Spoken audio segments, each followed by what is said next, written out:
Is it time? It is time for us to do what we have been doing, and that time is every day. We'll know in a very short period of time, but it looks like it could be something that will be not good. Believe me, not good. I see issue with that. And again, hey. You're not going to be able to insult your way to the presidency. That's not going to happen. I don't know who created Pokemon Go, but I'm trying to figure out how we get them to have Pokemon go to the polls. I'm Ted Cruz, and my pronoun is kiss my ass. So when you think about it, there is great significance to the passage of time in terms of what we need to do to lay these wires, what we need to do to create these jobs.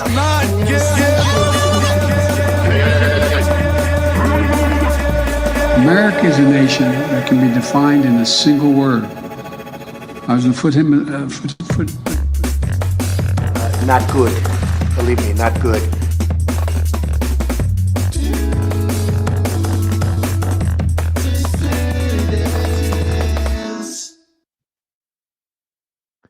Hello, dissidents. Welcome, one and all, to a Thursday midday edition of the Do Dissidents podcast. Keaton Weiss here with Russell Dobular, of course.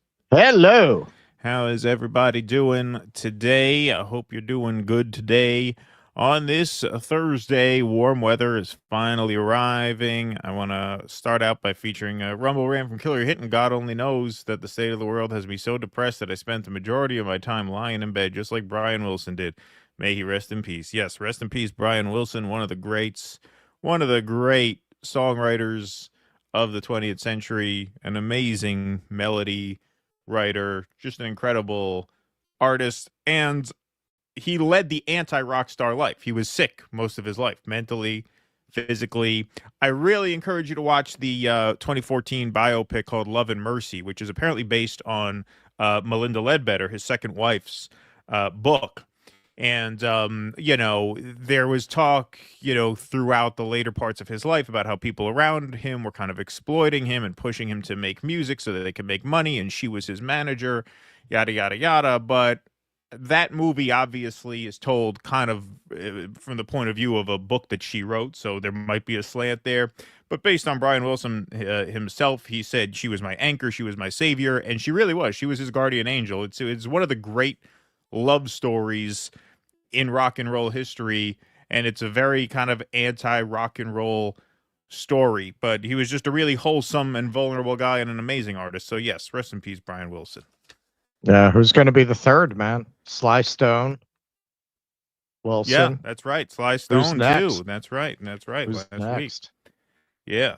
The Beach Boys played a concert in McCarran Park when I lived in Williamsburg. It's like one of those free concerts. So we just kind of hung out and watched them. Yeah, they were great. And that's a great movie. Love and Mercy, great movie. Paul Dano plays Brian Wilson, the young Brian Wilson working on the Pet Sounds album.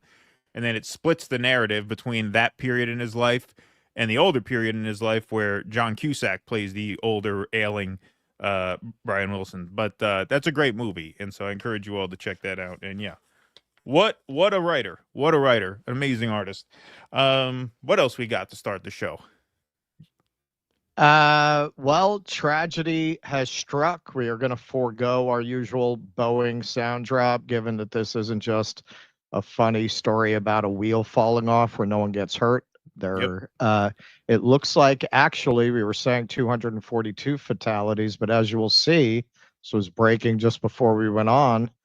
Looks like 241 casualties. So here's an overview from CBS. This video just came into our newsroom, and our CBS News confirmed team has verified that it is real. You're seeing the aircraft there.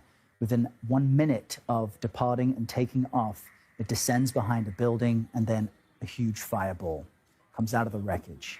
India's top health officials are saying many were killed. CBS News foreign correspondent Remy Inocencio is following this story from our London bureau. It's horrific to see that, Remy, and I'm thinking of the relatives who are in London waiting for their loved ones seeing that footage. What do we know about this crash?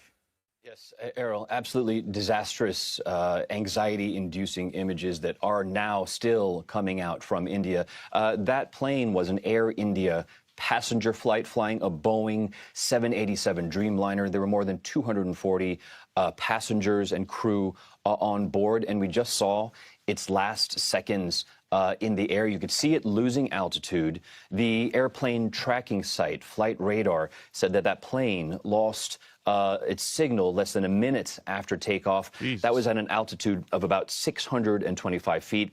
And then we see there on the screen again that massive, massive fireball. Now, this is in India's western city of Ahmedabad. The flight was on its way here to the UK, specifically to London's Gatwick Airport.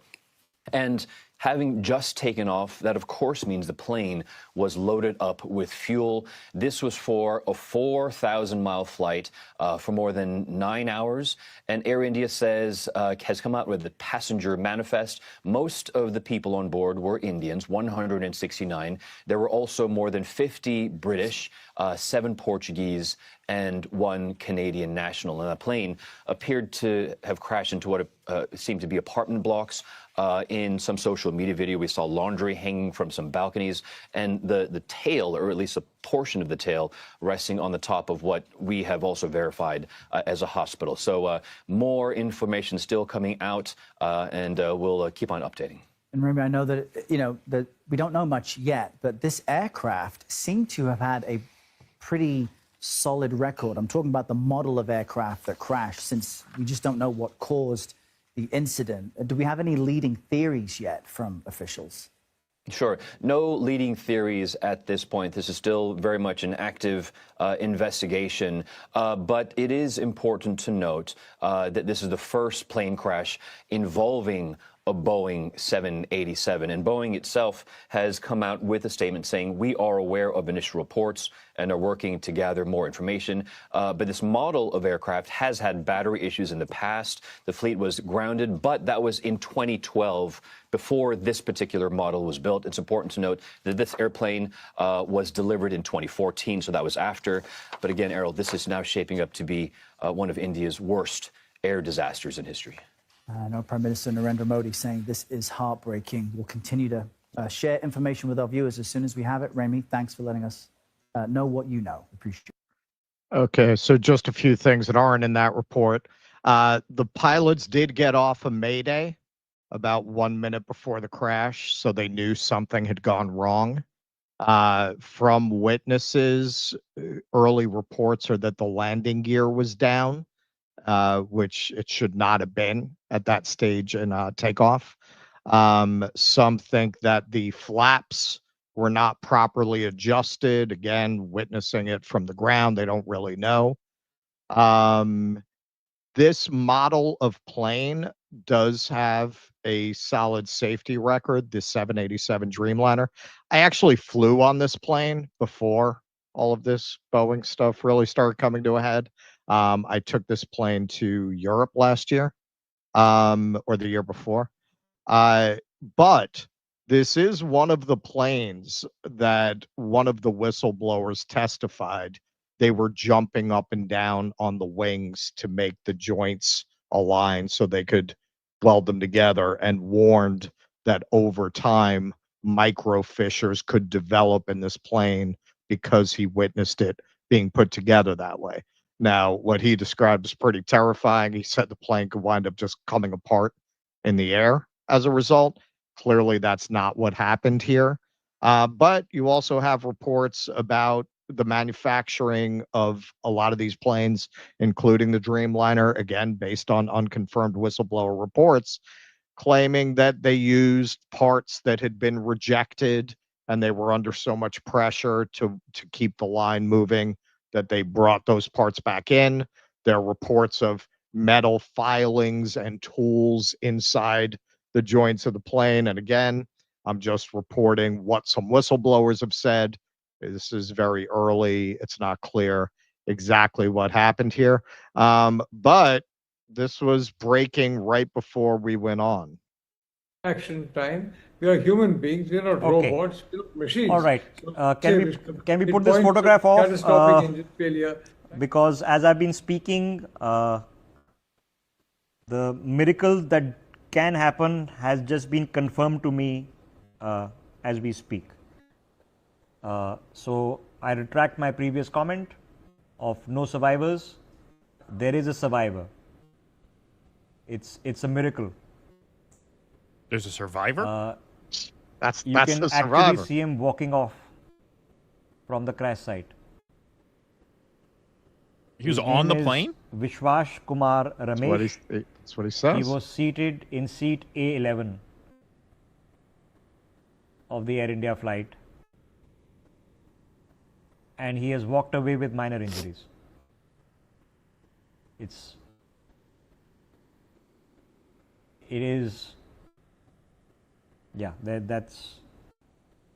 a miracle. So can we, the Home Minister, of course, Amit Shah, arriving there, he left Delhi within minutes to what has happened on the right side of his screen. Yeah, believe it or not, that is the passenger. Wow. That's like unheard of that people survive plane crashes. It happens. It survived happens. this. Sorry, Ramesh. It's rare, Vishwash but it Kumar, happens. Extremely who rare. has survived this. He was sitting in seat 11A on board the flight. He completed his immigration. He even had his boarding card in his pocket as he walked away. Can you believe it? What joy for at least one family out of 300 others. I know the visuals are disturbing, but I've okayed them for television because there are only minor injuries here. This man has lived, while most of the other 186 bodies are charred beyond belief. His man has survived with just minor injuries. That's incredible. What a miracle. Right?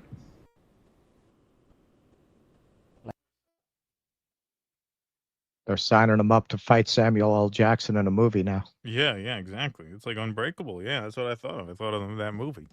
Yeah, that is No, wild. it does happen. I mean, it was probably one of those things where the seat got thrown or something when it Right. landed. You know, it's rare, but yeah, it does happen. There was an article actually a while ago about people who had survived plane crashes and what it's like for them flying now.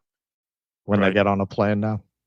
But yeah, amazing. Boeing obviously taking a big hit in the market today. Last I saw, it was down 7%, just when they were starting to recover from, Elon's falling out with Trump. That was benefiting Boeing, obviously, because of the whole SpaceX connection. But yeah, it's not clear yet what caused it.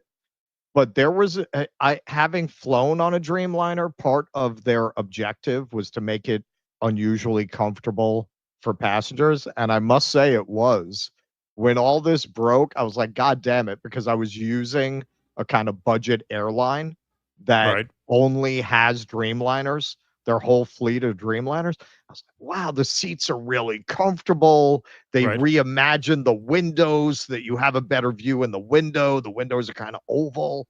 And yeah, after that, I stopped booking those. But they were very comfortable planes. Again, we don't know why this happened. But, I stopped flying Boeing whenever possible for a reason. Yeah, that is a horrible story. It's a miracle that that guy survived, obviously. That's but I mean, insane. we've been Yeah. saying for as long as we've been covering the Boeing thing, what happens when one of these things goes down? And here you Yep. have it. And they're saying this plane, has a safety record that checks out. But apparently, from these reports, and I've seen a lot of this on X too, that the whistleblowers were cautioning people about the long-term safety of these aircraft. Yep. Exactly. As soon as I heard it was a Dreamliner, I was like, yeah, because I remember hearing that. That's why I stopped flying them, man. That's exactly what they said. They were talking about tools being in the joints and metal filings and how those filings could get into the wires. And yeah, man. Yeah. Horrible stuff, obviously. But yeah, absolutely a miracle that that guy survived. Phoenix Azul, thanks for the $9.99. Here's your cut of my ill-gotten gains, zaddies. Sorry, the corner's been slow. I promise to try harder. Please don't make me do admin. I would rather blank myself than do something so degrading. Thank you, Phoenix Azul. Dave Dillarai, thanks for the $20. Did you see the deadly Boeing India crash after takeoff? I sent Russell an XDM footage of it. Also, congrats to you both on the well-deserved 100K. Well, thank you, Dave Dillarai. Thank you. Loved your coverage since the election specifically. Thank you, Dave. Appreciate that. Long time no see, Dave. Thanks for joining. Back from the road. Thanks to the $9.99. That's terrible to watch. The moment it comes out of ground effect with the slats, it just falls right back out of the air. A lot of serious questions. Yes, indeed. Back from the road. Thank you for that. By the way, dirtbag, sincerest apologies for the egregious bare naked ladies reference made in my previous rant. Finkelstein made me do it. He loves those guys. Yes, he loves the bare naked ladies. Is that true? Does he? Well, yeah, you got a Beach Boys reference in there at the top, right? God only knows. Theory's great, but without Twitter shit posting to back it up, it ain't shit. Corn Pop. Thank you, Abiding. Appreciate that very much. All right. We got a nice crowd in here to start things off today. 1,100 strong already in the YouTube chat. That's great to see. 517 strong over on Rumble. All right, we have some more news. So we're starting off the show with two pieces of pretty urgent breaking news. This next piece broke overnight, I want to say, evening into the night and overnight. World War III watch, of course. Bad news on that front. Yes, I titled this slideshow World War III a go-go. So CBS terrorized everybody last night. I'm not saying unjustly, but they were the ones who broke this news. We're following breaking news. U.S. officials familiar with the situation tell CBS News that Israel is fully ready to launch operations into Iran. They say this is part of the reason some Americans were advised to leave that region. The U.S. is anticipating Iran could retaliate on certain American sites in Iraq.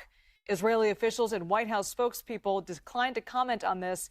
President Trump's Middle East envoy, Steve Witkoff, is still planning to meet with Iran for a sixth round of talks on the country's nuclear program in the coming days. We're going to stay on top of this breaking news story. And this is some of what Donald Trump said in an interview about those negotiations. I think you're going to be able to stop Iran from enriching its... I don't know. I did think so. And I'm getting more and more less confident about it. They seem to be delaying, and I think that's a shame, but I'm less confident now than I would have been a couple of months ago. Nice turn of phrase. I'm getting more and more less confident. That's a salesman, right? You're talking positive. I'm becoming more and more less confident in the process. President Camacho at work. Yeah. Topics, especially when you have generals. Oh, sorry. Did I Do you screw that up? Do you think you're going to be able to stop Iran from enriching its nuclear? I don't know. I did think so, and I'm getting more and more less confident about it. They seem to be delaying, and I think that's a shame. But I'm less confident now than I would have been a couple of months ago. Oh, funny how that works. Something happened to them, but I am much less confident of a deal being made. I would have said a deal would be made. Something happened to them, like during campaign season, I'm very confident. Then when I get elected, I get less confident. You think China talked? When I have to do the things I promised to do, I become less confident. Maybe they don't want to make a deal. What can I say? But and maybe they do. So what does that mean? There's nothing final. Hey, some of my advisors, the ones who haven't resigned in protest, they tell me sometimes countries don't like to be humiliated with outrageous demands. Yeah. They don't just do what you tell them to do when you ask them not to have a civilian nuclear program. And then the Israelis yank me around by my hoo-ha, and I have to do what they tell me. That's basically the long and short of it. Can I go now?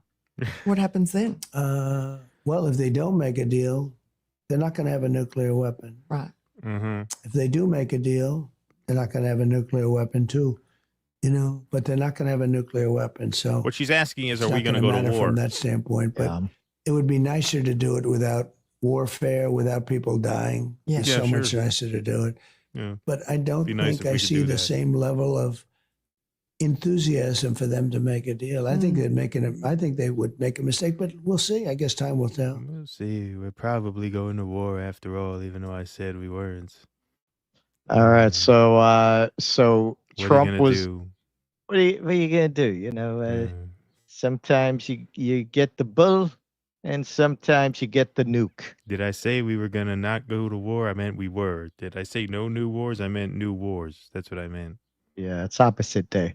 Yeah. So at the Kennedy Center, Trump was asked about this after very unironically premiering the new revamped Grand Ole Opry version of the Kennedy Center with a performance of Les Miserables, of all things, for a cabinet of oligarchs to want to watch. You don't want Iran. You're in charge. Say it again. Yes, a question from Newsmax. Could you provide an update on Iran? We're hearing reports that U.S. personnel are being moved out of the region within striking distance. Well, they are being moved out because it could be a dangerous place, and we'll see what happens. But they are we've given notice to move out, and we'll see what happens. Is there anything that can be done to dial the temperature down in the region?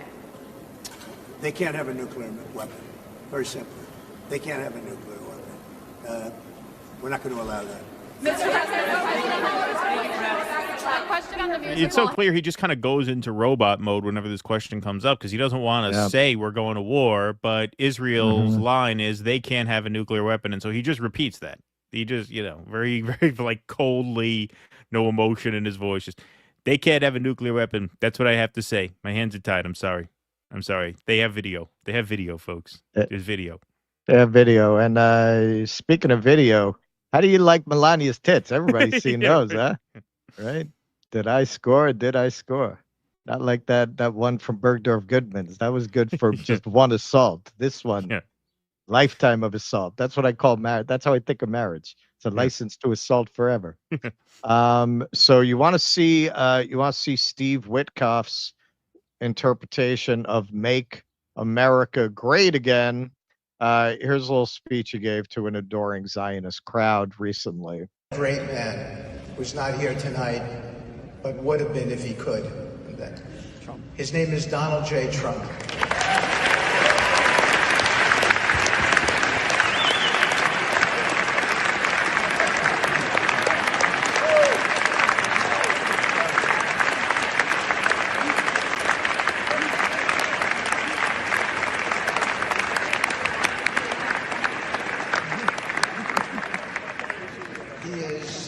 He is my dear friend.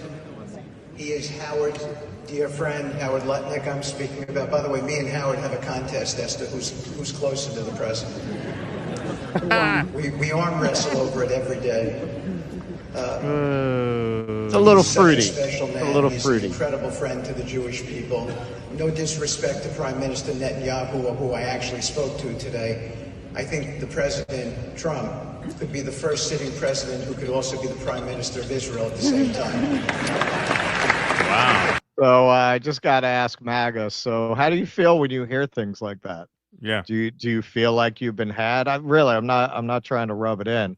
I think we all need to come together with Palantir about to put chips in all of our brains and have us all living in regimented community dorms. We need to come together and fight back. So I hope you realize you've been had. I hope you realize you've been had. You literally have Donald Trump's chosen envoy to the Middle East bragging about how he could also be the Prime Minister of Israel because he's so pro-Israel. I think the President Trump could be the first sitting president who could also be the Prime Minister of Israel at the same time. They were mispronouncing "Make Israel Great Again" the whole time. Turns out that's what they meant. So I gotta jump ahead a little bit here. So CBS did a little more reporting on this. Iran's defense minister Aziz Nazarzadeh told reporters Wednesday that if nuclear talks fail and a conflict is imposed on us, the Islamic Revolutionary Guard Corps will target all U.S. bases in the host countries. A source familiar with the situation and a U.S. official told CBS News that the Trump administration was weighing options regarding how to support Israeli military action without leading it.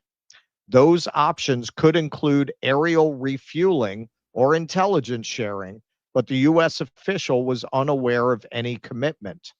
The source familiar said the options are unlikely to include direct participation by U.S. B-2 bombers that carry the type of bombs that can penetrate Iran's deep underground fortified uranium enrichment facilities at Fordo and Natanz.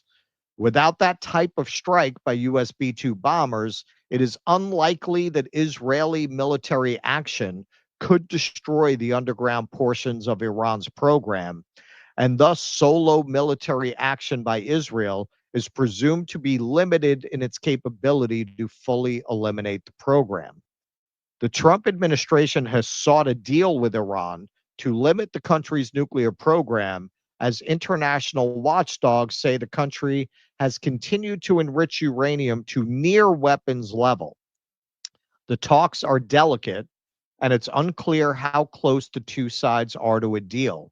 Mr. Trump has said he will not accept any uranium enrichment by Iran, but Iranian leaders have indicated they won't accept those terms, the president said earlier this week. For years, Israeli Prime Minister Benjamin Netanyahu has been deeply skeptical of any deal with Iran. The two countries have been nemesis since Iran's 1979 revolution. Netanyahu's office says Israel has conducted, quote, countless overt and covert operations to stunt the growth of Iran's nuclear program. Last month, Mr. Trump said publicly he had urged Netanyahu not to strike Iran while his administration pursues negotiations with the regime. Quote, I told him this would be inappropriate to do right now because we're very close to a solution.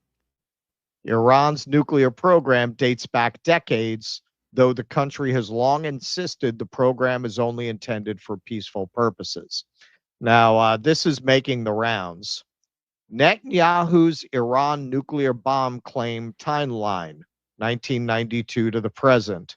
We'll just look at a little bit of that. 1992, Iran is 3 to 5 years from nuclear capability. 93, close to capability. 95, 3 to 5 years. 96, deadline extremely close. 2003, it's a global threat. on and on and on. 2009, they're 1 to 2 years from nuclear capability. 2010, they could produce a bomb within a year. 2012, Iran is months away from a nuclear weapon. So this claim is literally Iran, according to Netanyahu, specifically Netanyahu, not Israel generally, just Netanyahu. Iran has been 3 years, 2 years, 1 year away from a nuclear weapon since 1992, if you go by what Netanyahu has claimed. Dave Smith here. It's genuinely hard to imagine a worse decision than going to war with Iran. They pose absolutely no threat to us, and the war would be a substantially larger catastrophe than Iraq. If you wanted to destroy the USA, another disastrous war in the Middle East would be the move.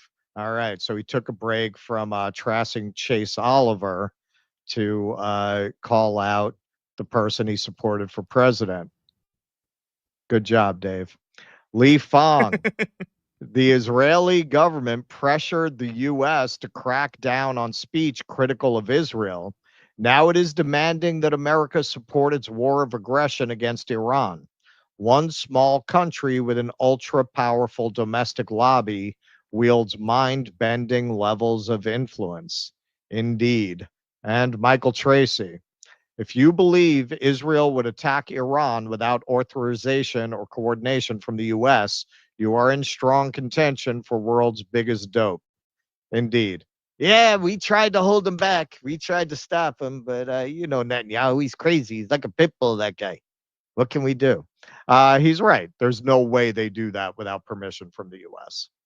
And it looks like they are really trying to grease the skids to get America ready for war with Iran, which they'll then blame on Israel.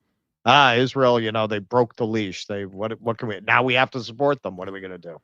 Well, this is the thing. I mean, I think Israel already has tacit permission from the U.S., and I think they know that. And I think that exists irrespective of who the president is. Like, do I think that Donald Trump gave them the go-ahead in writing or on the phone? He had like a 40-minute call with Netanyahu.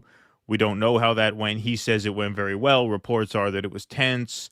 Who knows what was said and what wasn't said? And the question is, does it matter? Does Israel know, hey, you know what?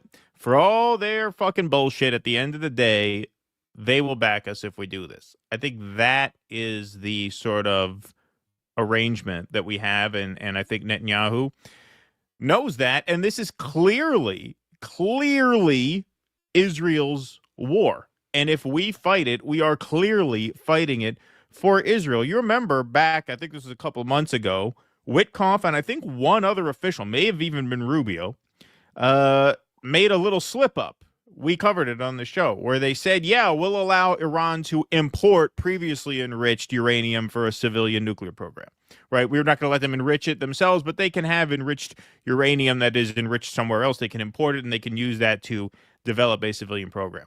And then they had to walk that back because they got in trouble. It's clearly their conviction, which is sensible, that yes, they should be allowed to have a civilian nuclear program. Right. Now there are people, I've heard people make the argument that that region would be more stable if they developed a full nuclear program because that provides a deterrent to war. Notice we don't fight wars with nuclear armed powers because they're nuclear armed powers. That's why we don't want them to have it. Right.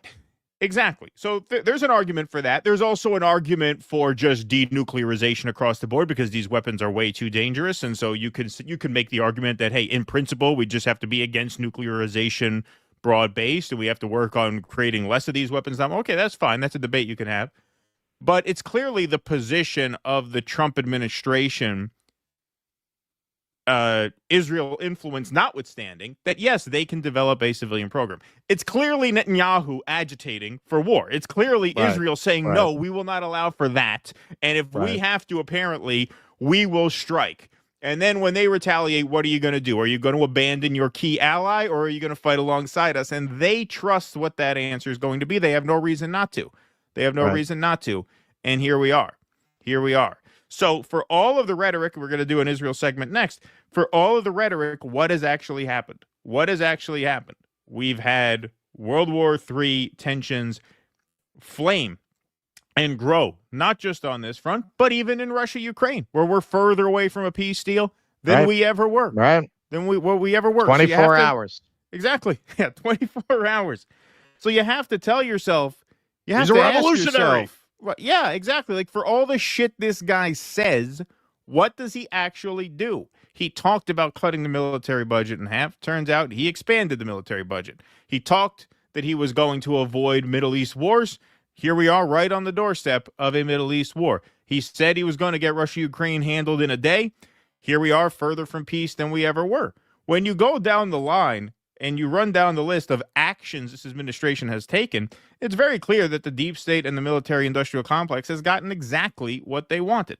Exactly. I can't think of a single blow he's actually landed against them. He dressed Zelensky down in the Oval Office. That made for good TV. He specializes in good TV. That was fun to watch. Gave us a little bit of hope for half a second.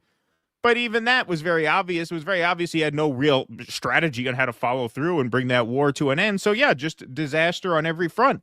And you notice his line on this is, they can't have a nuclear. That is scripted. That is scripted. He's getting those lines from his Israeli handlers. The man is an agent of Israel. He is Israel first. Witkoff just said it. He said, imagine he said that about a Democrat, what these MAGA people would say.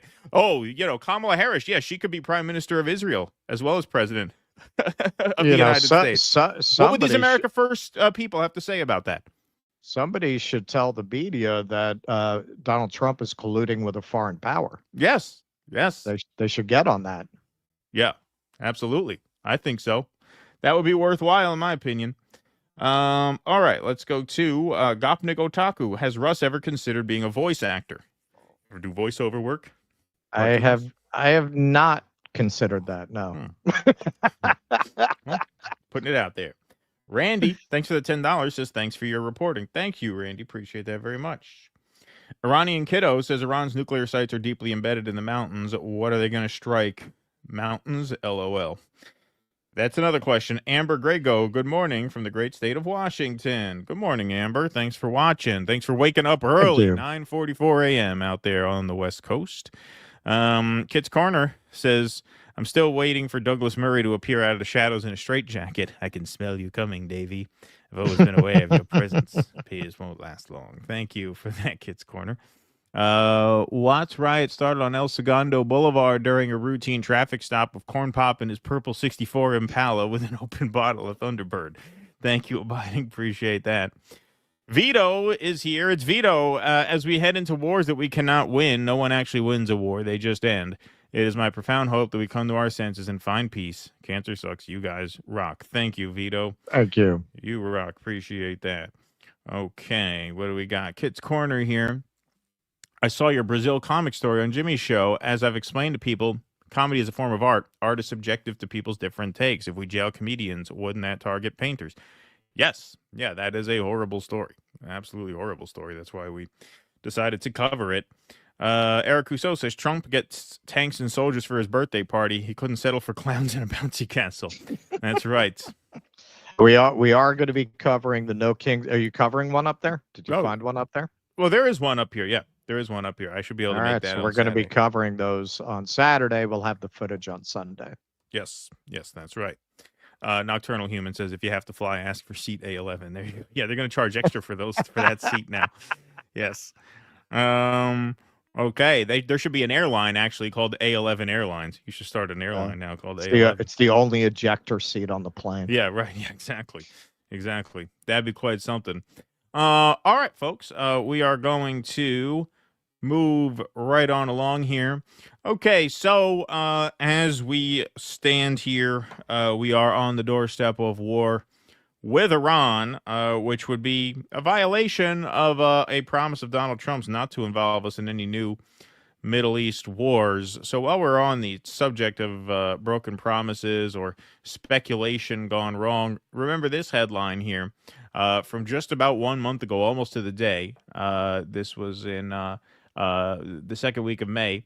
Donald Trump to announce U.S. recognizes Palestinian state, Gulf diplomatic source claims. Well, that's how it started, folks. And this is how it's going. Exclusive from Reuters. This was yesterday. U.S. slams UN conference on Israel-Palestinian issue, warns of consequences. U.S. President Donald Trump's administration is discouraging governments around the world from attending a UN conference next week on a possible two-state solution between Israel and the Palestinians, according to a U.S. cable seen by Reuters. The diplomatic démarche, is that how you say that? Sent on Tuesday, says countries that take anti-Israel actions following the conference will be viewed as acting in opposition to U.S. foreign policy interests and could face diplomatic consequences from Washington.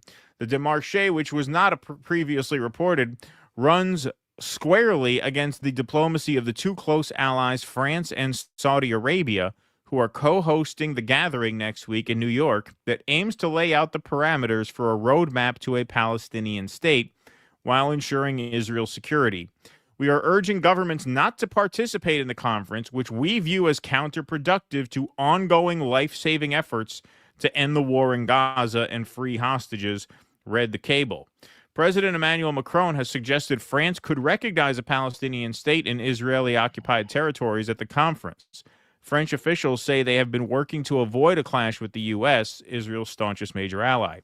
The United States opposes any steps that would unilaterally recognize a conjectural Palestinian state, which adds significant legal and political obstacles to the eventual resolution of the conflict and could coerce Israel during a war, thereby supporting its enemies. Wow, the cable read. The United States for decades backed a two-state solution between the Israelis and the Palestinians that would create a state for Palestinians in the West Bank and Gaza alongside Israel. At least they pretended to. Now they do not feel a need to pretend any longer, because on Tuesday, the U.S. ambassador to Israel, Mike Huckabee, a longtime vocal supporter of Israel, said he did not think an independent Palestinian state remained a U.S. foreign policy goal. So let's take a listen to Huckabee. What does that Palestinian state look like? Okay. Where is it? Where is it going to be? Well, what does it have to be in Judea and Samaria? Does it have to be where it's supposed to be? Does it have to be in Palestine? I mean, what kind of question is that? Does it have to impede the Greater Israel Project, by which we displace and ethnically cleanse all of the people living there now? Right. Like, okay. Where is it? Where is it going to be? Well, what does it have to be in Judea and Samaria? Does it need to be somewhere different? Does it need to be an opportunity in Des Moines for people to right. have a what about Little Rock? Have your daughter make some completely room? Their own, or is it going to be in the existing areas that are currently under the dominion of the PA? So there's a lot of questions. That's why I'm saying I don't believe anybody can say it's impossible, it'll never happen. But if someone wants to declare that this is the exact strip of geography that is going to be the future Palestinian state, that's where the complication comes from. Well, maybe the word is... Well, didn't the Philistines settle there, South Canaan? Like, isn't this the land? Isn't that the whole thing? Like, what do you mean? Why can't it be there? Isn't that the whole dispute? Yes. Like, that's the entire dispute. Yeah, I mean, right? yeah. Well, it's pretty ridiculous contention. Yeah, like it's such a head-scratching thing to say. Hey, why does it have to be here? Why does it? Well, why did Israel have to be? Well, I'm sure what he's kind of laying out the groundwork for philosophically is getting the other Arab countries to carve out a Palestinian region. Oh, well, yes, that is exactly what he's getting at. And he goes very woke when he suggests that. Not just woke, he almost goes like socialist. He almost becomes full-on like leftist reasoning for that. He gets very, from each according to his ability to each according to their needs, right? Making the argument, hey, Israel is small. The Muslims have so much land. Why don't they give the Palestinians some? All of a sudden, he's a big Comrade Huckabee here. Exact, that's the problem. You'll see. Are you suggesting that somewhere other than mandatory Palestine area that it could be in Saudi Arabia or something? Or are you suggesting? I'm just saying that I think every option should be and could be on the table. Okay. Let me add something to that. Israel has a little narrow strip of real estate. See, here you we go. all hear the simile that it's... I mean, this is size of New classic Jersey. It's small. Zionist shit, really. Yeah. Muslim-controlled countries have 644 times the amount of land that Israel does. So when people say Israel needs to give up something, you kind of scratch your head and say, okay, let me see if I get this right. They've got this. All the Muslim-controlled countries have this. And why should these people give way when these people have a lot of room that they could say, we'll carve out something? So you're saying people with a lot of something should be willing to give up a little bit of that lot of something that they have to people who have very little of something. You should take that argument to Jeff Bezos, maybe Elon Musk, maybe some of the billionaire oligarchs, who have flooded Mar-a-Lago over these past couple of years. I mean, that just seems like a very woke argument coming from these guys, who don't really seem to embrace that ethos in any other context, right?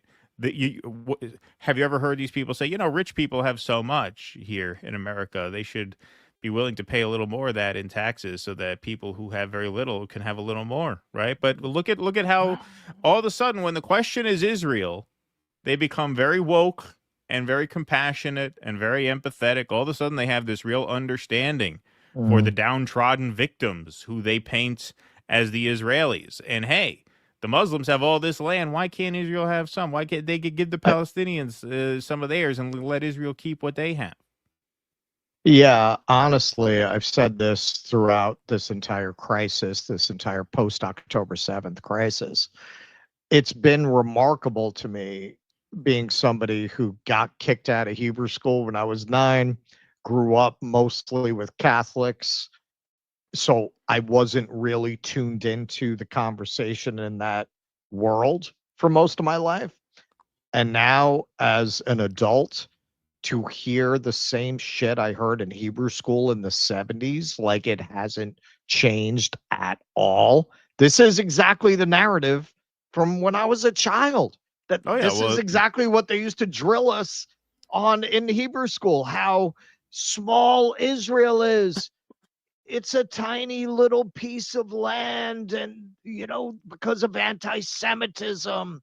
He didn't say that here, but that's the implication.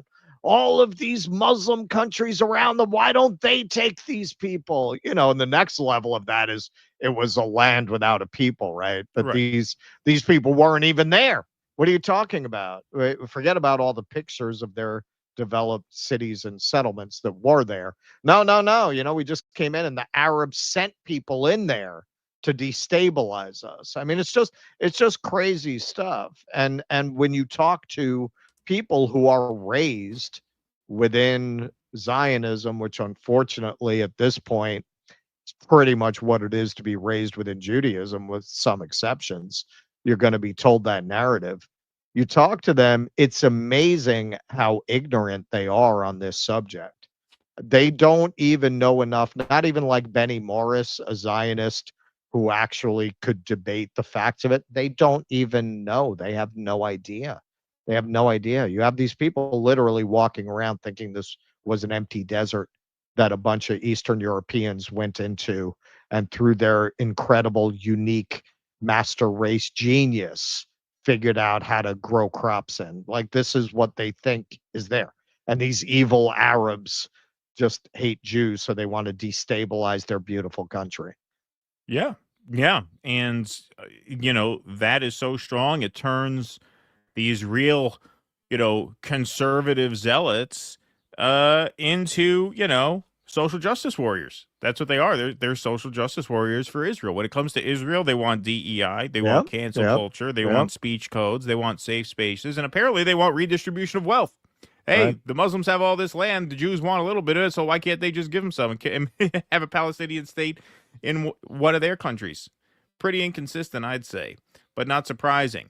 So this is just one diplomatic step that the U.S. has taken in Israel's favor over this last week. We are really on a roll here, which makes the news vis-a-vis Israel and Iran, which we covered in a previous segment, all the more disturbing. Because once again, for all of the rhetoric, what is the Trump administration doing? Everything they're doing is exactly what Israel would want them to do, including measures that even go beyond what Biden did and what Harris would have likely done. So here's a perfect example. UK, Canada, and others impose sanctions on far-right Israeli ministers. The coordinated move against Itamar Ben-Gvir and Bezalel Smotrich highlights the hardening of several countries' stance toward Israel amid the dire humanitarian crisis in Gaza. And of course, we came out and condemned Canada and 4 other nations over Israeli sanctions. Marco Rubio tweets out just a couple days ago, the United States condemns the sanctions imposed by the governments of the UK, Canada, Norway, New Zealand, and Australia on 2 sitting members of the Israeli cabinet. These sanctions do not advance U.S.-led efforts to blah, blah, blah. Notion of, yes, we reject any notion of equivalence, blah, blah, blah. The United States urges the reversal of the sanctions and stands shoulder to shoulder with Israel. That's right. That's June 10th, 2025. That's at this state of things. Blakely responds, who gives a fuck what you condemn, you genocidal psychopath? You put sanctions on the ICC, you should be in The Hague. Yes. So new sanctions a week ago imposed on 4 ICC judges in unprecedented move. So Israel's getting everything they want. They're getting everything they want. There you have 3 major diplomatic moves in their favor in the course of the past week, reversing the formal position on the Palestinian state, sanctioning of 4 more ICC judges, and obviously condemning the sanction of these militant extremist figures in the Israeli government, which even Joe Biden sanctioned the West Bank settlers. And so they're getting everything they want. They're getting everything they want. We are making all of the moves that would suggest we are willing to back them in whatever they do. If we were really trying to avoid war with Iran, you think maybe we would be pushing back on them in some of these areas, just as a signal to Israel. Hey, you know what? Right. There are some plays we will not back, right? Like if you were going to not back their strike on Iran, you think you wouldn't be doing this all at once these past couple weeks. You'd want to send them a signal. Hey, you know what?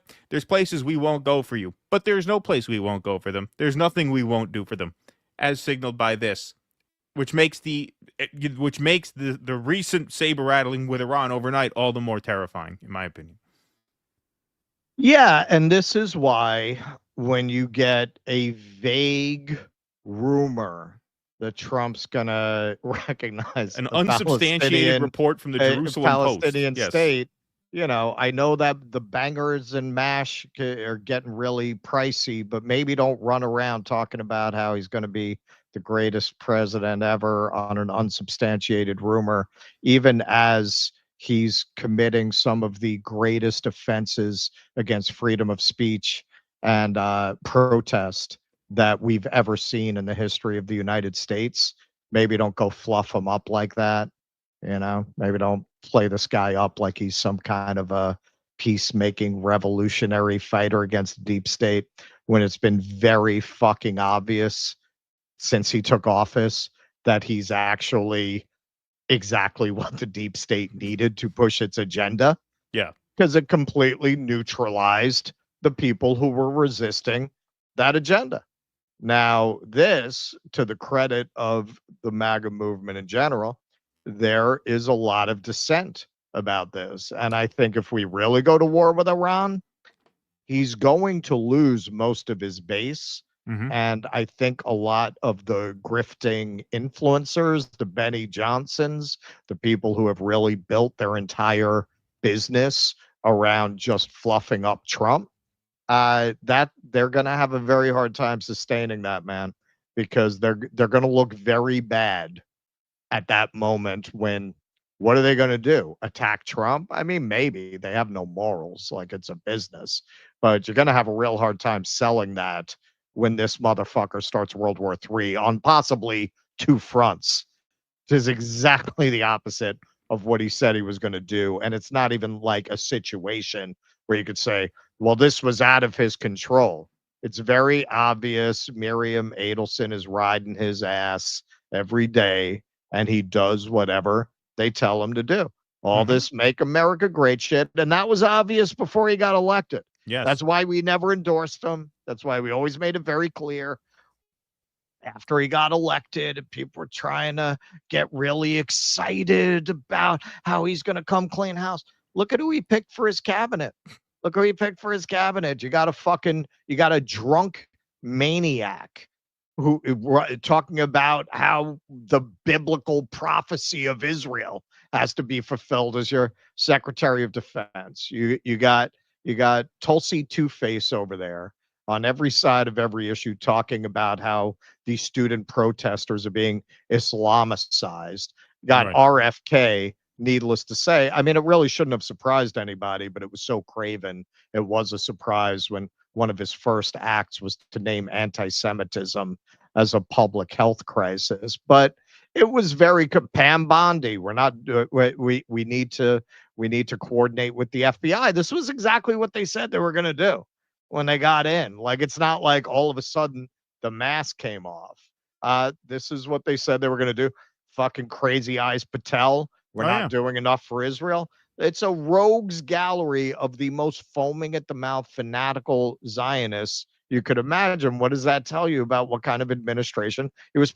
And Huckabee, look at this fucking fruitcake. Right. Yeah. This guy, I wouldn't trust this guy to run a freaking street corner Bible class. You got this guy, the ambassador to Israel. They made it very clear from very early on this was exactly who they were going to be. On every level, this administration, I think, has been worse even than a lot of people expected it to be. And now you can add this to the list. Like, you can't even say anymore, well, at least we don't have Harris who would have done this and that. No, I mean, this is pretty much what Harris would have done. This is pretty much what would have happened under a Harris administration. Yes. Yeah, I think so. I don't think there's really any silver lining to be found at this point, which is what we expected, which is why we backed neither candidate. And, that created a little bit of a lull in activity around our channel for a while. But we figured we would be vindicated in the long run. And, I don't say this to pat myself on the back. I say this to say that, you have to go where the evidence leads you. And if you're wrong and you're surprised, as long as you went where the evidence led you, there's really nothing wrong with being wrong or surprised. For example, I said when Andrew Cuomo got in the mayor's race, I'd be shocked if he loses. Well, now it looks quite possible he could lose the Democratic primary. Now, he still might win the race because he'll probably run as an independent, but I thought he was a shoo-in for the Democratic primary. And the reason I said he was a shoo-in for the Democratic primary is because all the evidence in past years was that Democratic primary voters will make the worst possible choice they can, especially in New York. Now, and they still very well might. They still might. But that was a position I felt like, you know what? Given the history, given the trail of evidence leading up to this, I have to stick with this theory until I'm proven wrong, until something happens that proves me wrong, and then I'll go back and I will make some sort of reevaluation, right? So if Mamdani wins, now you can say, hey, you know what? There is a legit Democratic Tea Party underway. AOC's power and influence has really risen in the party if her endorsement pushes them over the edge, right? These would be breaks from history. These would be breaks from the record of evidence that exists. So same thing when it comes to Trump via Israel. Am I willing to be surprised? Sure. Would I love to be surprised? Sure. But do I think I'm going to be surprised? No. And before I pump Trump, you're going to have to show me something real and material that suggests that he is willing to break with Israel in a major way. At which point I will very, very gladly say, you know what? I was wrong, and thank God I was wrong. We're not partisans here. We didn't back Kamala Harris, right? So I have no axe to grind against the Republican Party for the benefit of the Democratic Party. It's not like I'm trying to score points or sheep herd people in any direction. I'll call it as I see it. But as we saw, it was plainly obvious where this was headed, and that's where it's headed now. To the point where you got Donald Trump just repeating like a robot, Iran cannot have a nuclear weapon. They can't. That's all he could say about it, because that's all he's allowed to say about it. And now we're getting very, very close to the point where I don't even know if these negotiators, quote unquote, are going to be able to turn it around.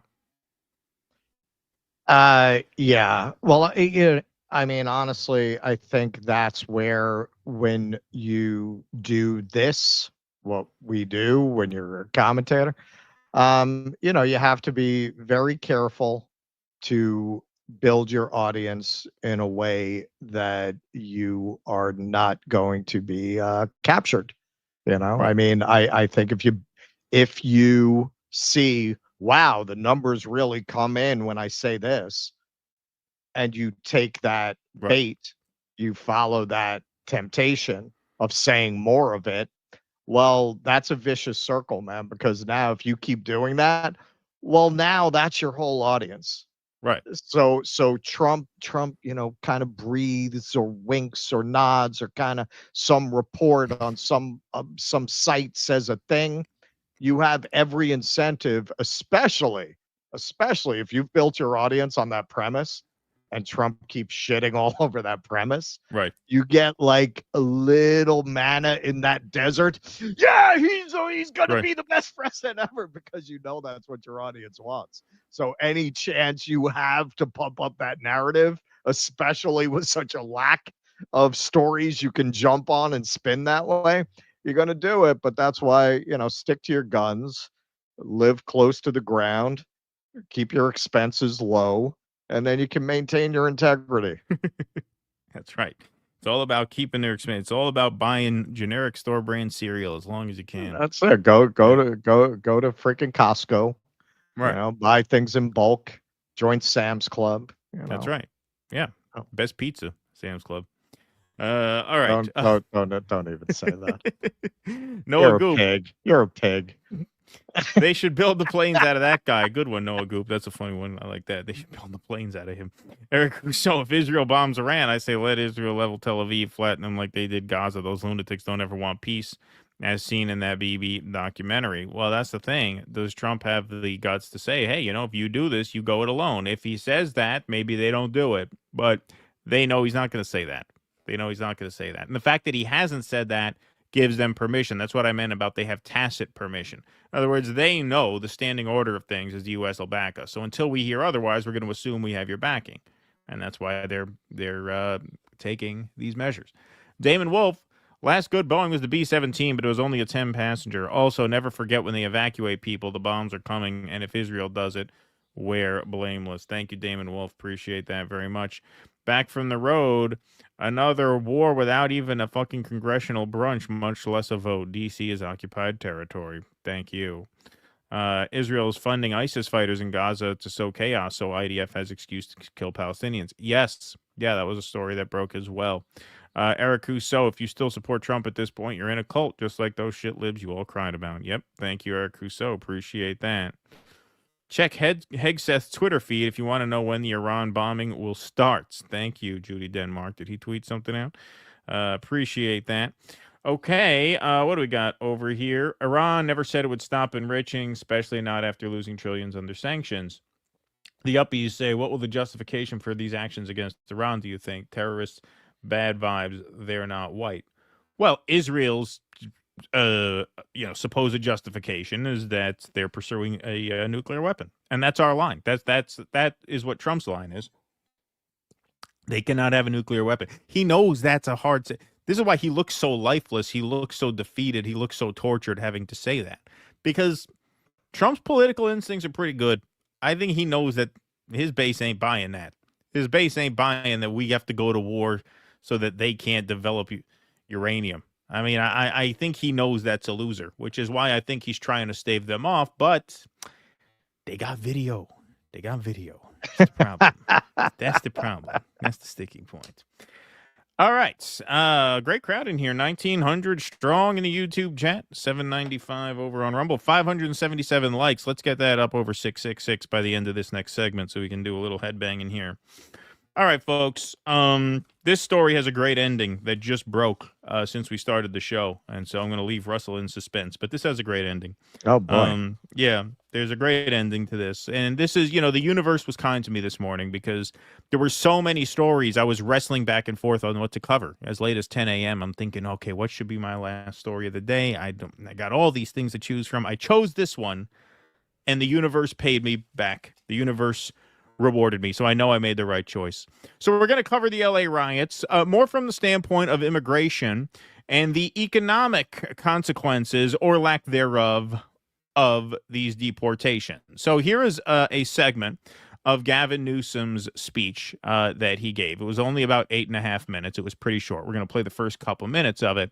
But here he is calling out Donald Trump for deporting workers and not just going after criminals. So he sets this up a bit, and then he gets into that part. Federal agents conducted large-scale workplace raids.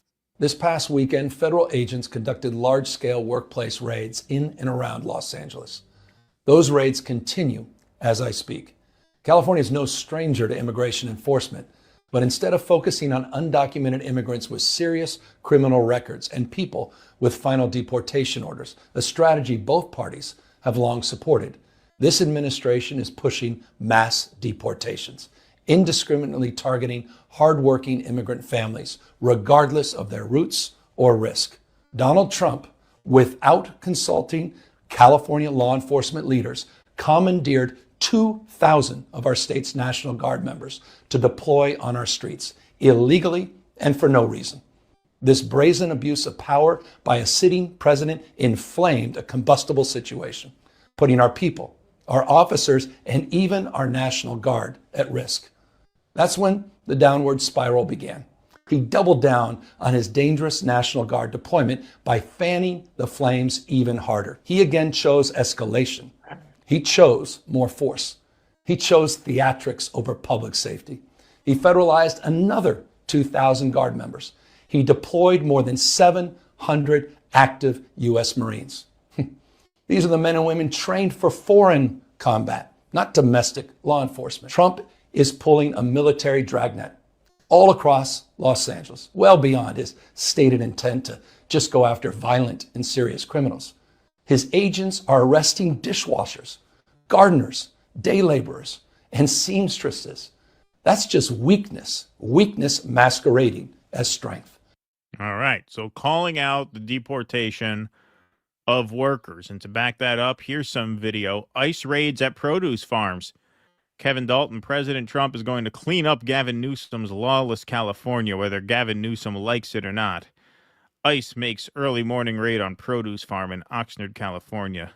My nephew's 23, just graduated with a art history degree from Berkeley. He wants one of these jobs, and these goddamn immigrants are taking them from him. So let's take a look at some justice in the... I mean, with the art history degree, this might be the best job available for him. ICE agents arrived this morning here right around 6 o'clock in the morning. We don't know how many people were detained. One of the farm workers we said ICE agents were chasing some of their co-workers around until they were detained. One of the workers described what he saw when they arrived to work this morning, and another one was talking about just the anxiety that how it is coming to work, not knowing if, in fact, Ventura County was going to be a target again for ICE agents. The sentiment here was they couldn't believe what they were seeing, but then again, they thought, not surprised that ICE agents were here. Now, in a statement released earlier today. All right, so that's the scene at some of these produce farms, which seems to back up what Newsom is saying there. And obviously, the pretext for these protests were the ICE raids at the Home Depot, where they were going after the day laborers. So the Eugene Debs of her time, Batya Ungar Sargon, your fighter for the working class here, Batya Ungar Sargon, couldn't wait to write this article, Why Gavin Newsom Will Never Be President. And in it, she makes the point, she takes issue with this specific part of his speech. Governor Newsom said the quiet part out loud. Trump's agents are arresting dishwashers, gardeners, day laborers, and seamstresses. It was here that Newsom revealed that far from the solution to the Democrats' problem with the electorate, he is the epitome of it. For arresting illegal migrant laborers is exactly what many Americans voted for, an end to the regime of cheap labor that undercuts American-born workers. Contrary to what Democrats like Newsom and Los Angeles Mayor Karen Bass would have you believe, Americans aren't celebrating deporting illegal immigrants because they are racists. It's because they recognize the inherent unfairness of it, the burden it puts on them, the cost to their own families, something the elites are utterly blind to. And she went off on this CNN panel making many of these same points here. According to a CNN poll, 54% of Americans, and according to a CBS poll, 57% of Americans want every illegal migrant deported. It's not a majority want the criminals, a majority want every single one.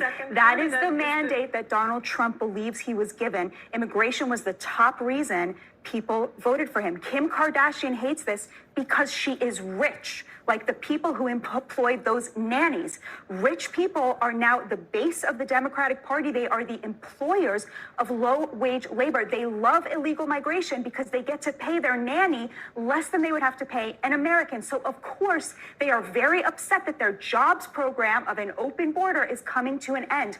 Working-class people see this as a lifeline because they are still represented as the majority in every industry. I just want to make that point. There is not a single industry in the United States that is not done a majority by American citizens. There is no job that is beneath the dignity of Americans. There are no jobs Americans more won't Americans do. than there are. So then why don't you go do them? Does anybody you know want to do them? To play this administration like avatars of the American people is just absolutely absurd. Okay, and I've said this before. I experienced loss of income because of immigrants who should not have been working in the industry coming into the industry. I've seen it happen to people I know in construction. I'm not saying that is not an issue. If this administration were doing this, and I would still disagree with the way they're going about it, but if they were doing this alongside increasing coverage and support for health insurance rather than trying desperately to cut it, if they were doing that alongside getting rid of tax cuts for their own class, hey, man, what if they gave all that tax cut to the bottom 40%? Then you could say, and none of that tax cut goes to the upper 20%. Then you could say, okay, they're making an honest effort to reverse the damage neoliberalism caused. But when you have in isolation and alongside everything else they're doing is aimed at destroying whatever support working class people have in this hellscape of a country that has a uniquely non-existent safety net, getting rid of whatever little crumbs people get, and you're doing this, well, then you have to call it a distraction from a real agenda, not an effort to elevate the working class. Of course, but she will not stop doubling down on this. I mean, this has been her beat. This is her beat now, going back, the past few months. That there are illegal immigrants, so that is also true. It's an insult to the American worker to say to them, these are jobs that Americans don't want to do. When millions of Americans are doing those jobs. Like there are more Americans in the country, so yes, there are going to be more Americans doing everyday jobs. I mean, it's an overwhelming number of Americans versus immigrants. There's also tens of millions of Americans who've left the labor force and aren't working in the Trump administration. Karen, a quick last word, and then we have to go. Well, and I will just take us back to last year when we were talking about a town in Ohio where the president spread a false rumor about Haitian migrants eating cats and dogs, which was a total lie. And do you know why those migrants were there? Because the factories that were there could not find anyone to take the jobs. The white, no. The working class the working class white people wouldn't do the jobs for those wages. No. I don't know. I mean, so let me just say, I don't know that. Labor. But what is Donald Trump? What is this administration signaling they're going to do to increase those wages once those immigrants leave? Right. Like that's a very key next This is step. a party that's hostile to increasing the minimum wage. Yeah. That is very prone to making the argument, well, you increase wages for workers, these businesses have to shut down. This is their moral philosophy. This is their Randian economic vision. Look at the source. Look who it's called. No, she What is Nick just said they're going to automate those jobs. He said it. They're saying they're going to automate the job. They're not making an argument for higher wages as a consequence. Yeah, no, Americans are dying deportations. to work in the fields, to go work on plantations, pick strawberries. Americans are dying to do jobs like that. And Americans are dying to pay, even if she were right. Okay, so say you have to pay $35 an hour to pick fruit. how is the general public going to react to what fruit will cost under those circumstances? Well, that's now, another thing. Now, Yes. now, you want to say, see, you're admitting it's about wages. Okay, yes and no. Like, I don't think you have a huge number of Americans who are going to do that unless you pay really something like that. Right. Like, yeah, man, people will do it if you're paying 35 an hour to go pick fruit. You think you're going to get Americans to do it for 15, 20 an hour, which actually is the wage for those jobs now? You think you're going to get Americans to go do that? Good luck with that. I'm not making a moral argument here, but in terms of how this is likely to play out with Americans, if you wound up having to pay people 30, 35 an hour and that gets passed on to the consumer, how long do you think Americans are going to support these policies once that winds up being the result? You already have the prices at restaurants or beyond. It's collapsing the fast food industry. Right. Nobody wants to pay $20 to go to fucking McDonald's for a Big Mac and fries. Right. Well, let's take a look at some data along these lines. So let's talk And about what she's just saying. before we move on, I literally saw Batya in an interview on Fox try to claim that being pro-Palestine is an elite position because poor and working class people are very protective and supportive of the Jewish community, and it's the elites that are anti-Semitic. That is when you've got a grift and you're committed to it. What kind of pretzel do you have to twist yourself into to claim that all the anti-Semitism is among the Ivy League people and the average person? They love Jews. Oh yeah, they love Jews. Listen, you could do something as a Jew that a black or an Asian person could never do. You can go undercover. And I have. Believe me, the working class, I'm not saying on the whole, there's no great love of Jews among the working class as she's describing it. I have had people not knowing I'm Jewish tell me about how they own everything and they run the media, like that kind of shit. It's like, you ever see the old Eddie Murphy sketch where he goes out in whiteface and when he goes to the bank, they just hand you bags of money. Right. Yeah. You know, a Jew can kind of have that experience where they don't know you're Jewish. They're like, oh yeah, those damn Jews. So that is how committed she is to this grift. Like, basically, she is locked into a grift. Anything that I don't like, no matter how unlikely, I am going to frame it as the elites versus the workers. Right. So let's take a look at some polling, because she claims that no, the opposition to illegal immigration, the support for deportations, is rooted in working class interest for their own economic prospects, higher wages, and the like. So we'll take a look at some of these numbers. So this is brand new polling. Trump administration's program to deport immigrants illegally in the United States. 54% approve, 46% disapprove. So 54% say yes, deport immigrants here illegally.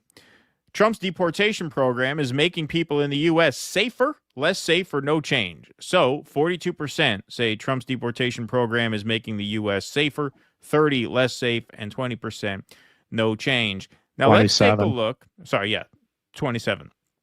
Let's take a look now at how many people, as a percentage, feel that these deportations are going to make the economy stronger. Oh, look at that. Only 32%. So Trump's deportation program is making U.S. economy weaker, say 39%. Only 32% say stronger, and 29% say no change. So if 54% approve of mass deportations, but only 32% say it's making the economy stronger, what does that tell you? That tells you that the sentiment behind mass deportations is not for the economic empowerment of working people. They are supporting it because they have been psyoped, just like we got psyoped in the war on terror. That's why I said this is very, very similar to the post 9/11 paranoid hysteria playbook. Many people have been convinced that this is a crime and safety issue. Fear is what wins in this game. Almost 70% of people say that the deportation program is either not influencing the economy at all or making it worse. So you can't then say that people are supporting this on grounds that it's going to improve the prospects of workers. You just can't say that. But don't take this polling as evidence. I want you to take this last piece of evidence into consideration. And I would love to see Batya Ungar-Sargon's response to this, because this was just tweeted out this morning by the man himself, President Donald J. Trump. Our great farmers and people in the hotel and leisure business have been stating that our very aggressive policy on immigration is taking very good long-time workers away from them, with those jobs being almost impossible to replace.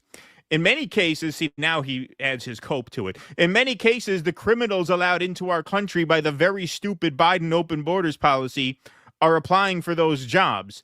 That's completely unfounded. This is not good. We must protect our farmers, but get the criminals out of the USA. Changes are coming. Wow. So it sounds like Donald Trump here is admitting that, hey, Say, I've been wanting to get out of the cartel for a long time. I see they're hiring at the hotel. Let's go apply. Yeah, of course that's not happening. Of course that's nonsense.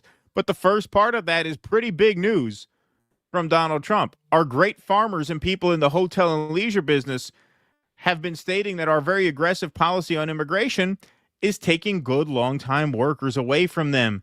And so changes are coming. So you know who jumped all over this? The aforementioned Governor Gavin Newsom. Turns out chasing hardworking people through ranches and farms and snatching women and children off the streets is not good policy. So he's taking the victory lap on this. And I want to show you Anthony Galley's tweet. There's a notable silence from big MAGA accounts about Trump's post. Yeah, you think? I mean, that kind of pokes a hole in Batya's whole narrative, at least. Yes. And I think it's because they're as disappointed as I am in what he may be suggesting. We want to see American wages increase, even if it may come at the expense of big agriculture or leisure. That's not your president, my friend. That's not your president. So there you have Donald Trump come out and just undermine everything she said in one tweet. Hey, we heard from the farmers that they're losing a lot of good workers and the people in the hotel and leisure business, i.e. the maids who clean the rooms for $8 an hour. Yeah, they're losing a lot of great people. So we got to get the criminals out, but changes are coming. There you have it. I told you this for going back months and months and months. This is not about increasing wages.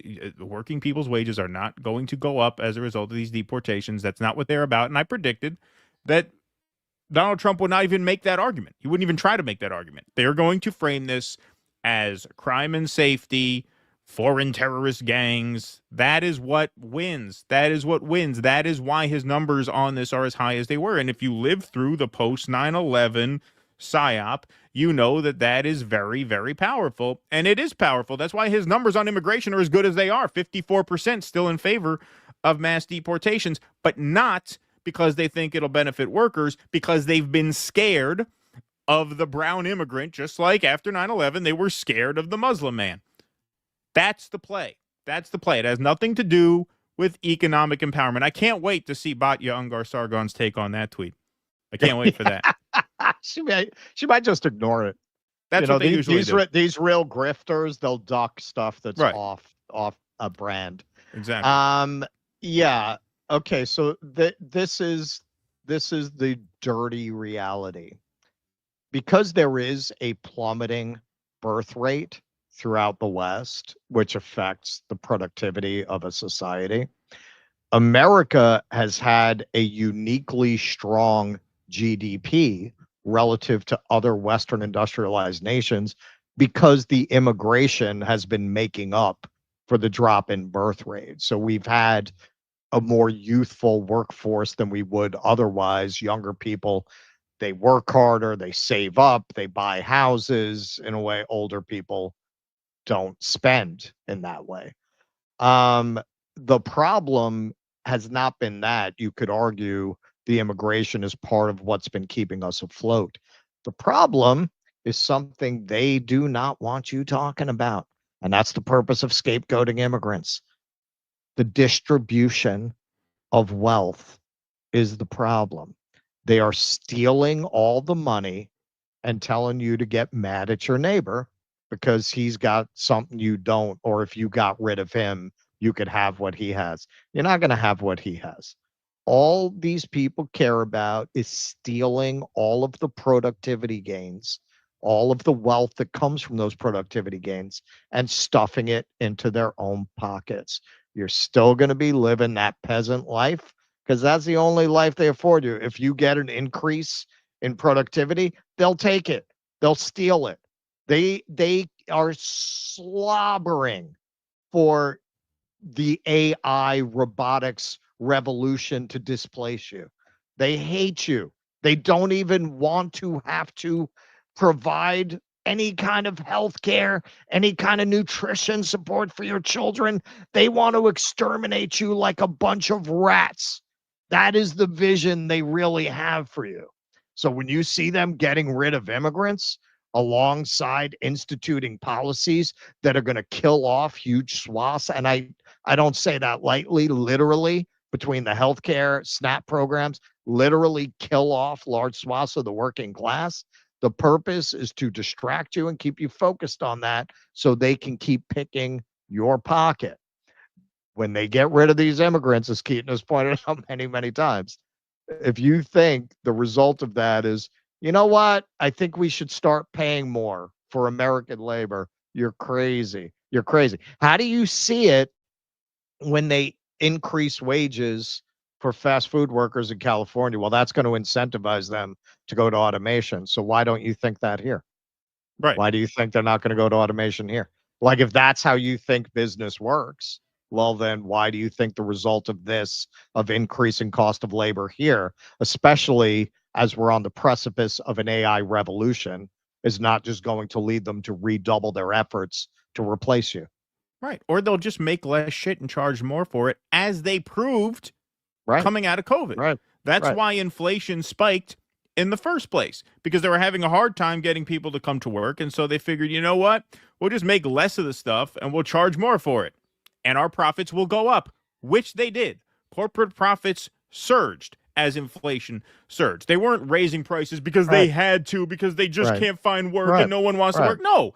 They figured, all right, if it's harder to find labor, rather than pay people more to incentivize them to come to work, fuck that. Why do that when we could just make less, charge more, increase our margins, and have record profits? That is what they will do if all else fails. They proved that to you just a few years ago. How could you still be under the impression that once the immigrants leave, it's going to be 1955 here, utopia, it's going to be... Like, that's just fantasy. It's absolute fantasy. I want to play a piece of, I want to do some shameless self-promotion here before we wrap this segment and play a little piece of the Misty Winston show from last night where she had author, journalist, and filmmaker Derek Brose on. He talked about this issue in a way that I thought was pretty great. So you can catch the full interview. It's on Rumble now. We will be clipping parts of it for the YouTube and the Rumble channel in the coming days. But let's take a quick look at this. These folks use, this predator class use, is to present the people. One of the tactics that these folks use, this predator class use, is to present the people, whether that's the United States or on an international scale, or even sometimes just, you know, in smaller situations, with choices where neither of them are good for us. You know, one example of this is the immigration situation, which is obviously the main focus with a lot of people right now, with the LA situation and the way Palantir is being used. But you have a situation where there's clearly has been, you know, some problems with immigration. It's not just crazed right-wingers who are saying it, but then at the same time, they do exaggerate a lot. They repeat a lot of false talking points that immigrants are eating your dogs and these kinds of different things. And so you end up with a situation where the right wing watches the Biden years and they're like, this doesn't make sense. I'm seeing, you know, illegal immigrants cause crimes, and those stories are amplified. They're real in some cases, but they're definitely amplified and exaggerated and just, you know, replayed over and over for clickbait. And so for 4 years, people are pumped up with that fear, and all a person like Trump has to do is come along and say, hey, I'm going to be better. I'm going to fix that. And if that means we have to have the biggest deportation operation ever, they're like, yes, finally, the strong man I've been needing is going to come along and save the day. And so his solution is more militarization, surveillance, police state measures. Those of us who are kind of stepping back and watching all of it with a little bit of principle. And I don't, whether you're left, right, center, whatever you identify as, like, we can clearly see this isn't the answer. But at the same time, maybe doing nothing and just, allowing immigration to be used in this way isn't the answer either. And so you kind of get where either alleged solution being presented to us are not going to lead to long-term liberty and a better society that I think many of us are fighting for. But so doing nothing isn't the answer. Embracing tyranny and technocracy isn't the answer. But that's essentially the paths that are being laid out before us. It's like, okay, you can support this side and pretend like everything's fine and there's nothing going on. Or you can support this side and embrace tyranny. Yeah, that is basically the choice that you have. And that is the choice that the people were presented with from their perspective in 2024, which is why Trump's numbers on this issue were as strong as they were. They still remain fairly strong despite all this, not as strong as they were. He's underwater in certain polls on the way he's handling the deportations. But the reason that people have been convinced that these are necessary is exactly what he's talking about. You have a neoliberal, business-friendly Democratic Party who likes the effects of increased migration. And then you have the bad cop side, fascists, who are willing to exploit this for their own end. Neither of those paths leads to the empowerment of working people. Neither of them. Neither of them. And so I thought that was well said. And by the way, you see our logo in the upper right-hand corner. That's the Misty Winston Show, for those who don't know. That airs every Wednesday at 8 o'clock on Rumble and X, and we drop clips to Twitter. But go follow our Rumble channel if you want to watch those live. That entire interview is up on Rumble right now. Yep. And Misty will be guest hosting for Mr. Jimmy Dore next Friday. That's right. Misty's going to be guest hosting for Jimmy Dore next Friday. That's going to be really cool. That's exciting. That's exciting. That'll be a lot of fun. All right. Mike Cuckabee, I like that. That's from Matrix Manipulator. Thanks for the $1.99. USA equals unbridled shit stirrer of America. Thank you, Mark P. Nico. Appreciate that. Unbridled shit stirrer. I like that. Iranian kiddo, how are they going to sustain air campaign against Iran all the way from Diego Garcia or Israel? Do they realize how big Iran is? Well, that's why people are saying this is going to be worse than the Iraq war, which it will be. Unless Donnie can do something about it, unless the White Knight can do something about it, right? Unless the Great White Hope, the last hope for Western civilization, can do something about it. Yeah, it's thanks to the $5. SoCal here, WeHo and Rich Libs, West Hollywood and Rich Libs love Pelosi and NSM, Newsom. Angelinos loathe them and Mayor Bass. Look for speeches of local student activists. They blame libs too. Interesting. Thank you, Yance. Appreciate that. Oh, yeah. Look at that. We got a nice crowd in here. 2087. And yes, 763 in the like column. So let's get that going as well.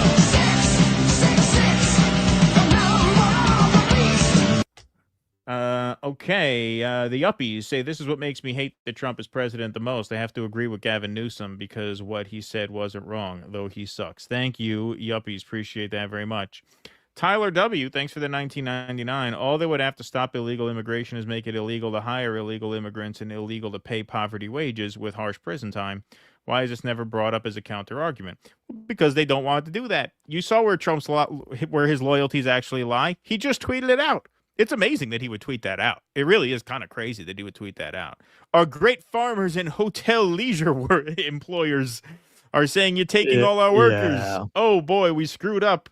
Americans, I think, just do not understand yet what the consequences of what they're doing now are. Like, they are really destroying the underpinnings of this entire society. You know, he's talking about the hotel, the leisure business. They not having enough workers is going to be the least of their problems as you get further into a world where nobody wants to travel here. You're still getting the drips and drabs of people who booked their vacations a year ago and can't cancel now. Wait until you get into Christmas. Oh, yeah. Yeah, absolutely. No, it's going to be brutal. It is. I absolutely think that's true. Victor Shakopopoulos, time to drop the really big bomb. SpaceX is fake. In fact, all space travel is fake. That's the real reason there were no missions to the moon since the 70s. Have a nice day, DD. Thank you, Victor. Appreciate that. Good one. Good one, good one, good one. All right, let's move on to China. There was a China deal. You know, news is moving fast when that's basically buried at this point, but that is fairly significant. So let's, it's buried because it's not a deal. Right. China. Well, that too. China. Our deal with China. He went all caps for this, so you know it's big. But wait a minute. He says it is done. Is he not telling the truth? Who do I believe, him or you? I don't know. I always defer to our illustrious leader. Yeah. That's a rule of thumb. Mhm. Our deal with China is done, subject to final approval with President Xi and me. Full magnets, he means rare earth, and any necessary rare earths will be supplied upfront by China. Likewise, we will provide to China what was agreed to, including Chinese students using our colleges and universities, which has always been good with me. We are getting a total of 55% tariffs, meaning you are getting a total of 55% tariffs, because you know who pays that? You do. Right. China is getting 10%. Sounds like the Chinese people got the better part of that deal. Relationship is excellent. Thank you for your attention to this matter. Listen, man, if you're not embarrassed of this president, you're not paying attention. And don't tell me, what about Biden? Yes, we spoke about that at length for 4 years. Adding to the China readout, President Xi and I are going to work closely together to open up China to American trade. This would be a great win for both countries. Hey, so here's, I want to see if you could tell the difference. Here's the very dignified, reserved trade representative from China. We'll take a look at him, then we'll take a look at our own people. In the past 2 days, both teams have had very in-depth exchanges. Our communication has been very professional, rational, in-depth, and candid. The two sides have, in principle, reached a framework for implementing the consensus reached by, gotta go back, have in principle reached a framework for implementing the consensus reached by the two heads of state during the phone call on June 5th and the consensus reached at the Geneva meeting. We hope that the progress we made in this London meeting is capable of increasing trust between China and the U.S. to further promoting stable and sound development of China-U.S. trade and economic relations, and also to inject